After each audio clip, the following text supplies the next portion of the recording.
Sükest TikToki, et kuhu maailm on jõudnud, et õpilased kasutavad GPT-d selleks, et kodutöid teha ja õpetajad kasutavad neid selleks, et kontrollida. Ehk siis lõpuks ei teegi inimesed enam, ei ole õpilased enam õpetajad, vaid tegelikult üks ja sama asi, mis saab infot ja genereerib. Jah, selle AI videoga mul tuli meelde, kui me rääkisime miimidest.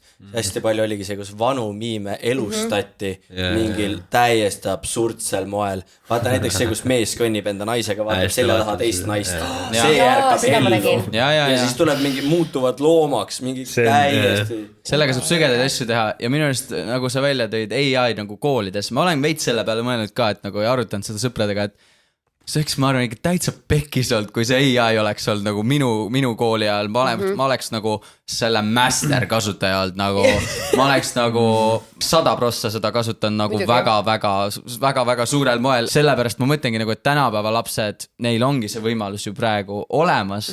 Nagu kui see oleks minu kooli ajal olnud, ma poleks nagu enamus asju õppinud nagu, ma arvan üldse nagu ära lõpuks. Aga nüüd ongi see ju probleem ja küsimus, et kas tänapäeva noored siis õpivad, sest et nagu ma räägin, õpetajad ka kasutavad seda, siis nagu mis sealt lõpuks siis, mis selle point on?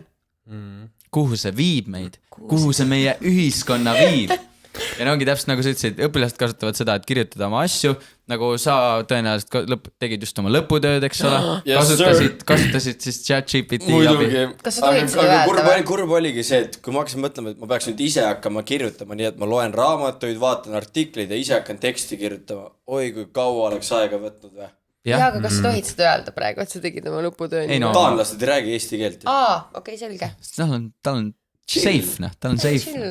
Aga selles mõttes küll, et jällegi mõte, sa oleks pidanud kogu selle manuaalse töö ise ära tegema, praegu on lihtsalt chati abi ja saad nii palju kiiremini teha selle. Ja kui sa ütled ChatGPT-le ka, et mis su ütleme inglise tase on, kuidas sa tahad seda sõnumit edastada, siis ta räägib umbes sinu keelega.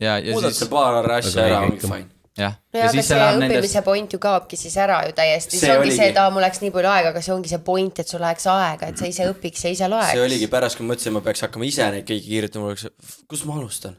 No just täpselt, aga see ongi õppimise point. See ongi probleem. Seda ei peagi enam tänapäeval ju manuaalselt tegema, selle jaoks ongi masin olemas. See on natuke kurb. Ühtepidi nagu on, eks siis nagu see, mis sul õppimata sealt jääb, nagu selle osas on vast nagu kurb, aga samas sul ei olegi vaja seda oskust tulevikus, sest sul ongi see nagu AI nagu olemas, et seda teha, eks ole.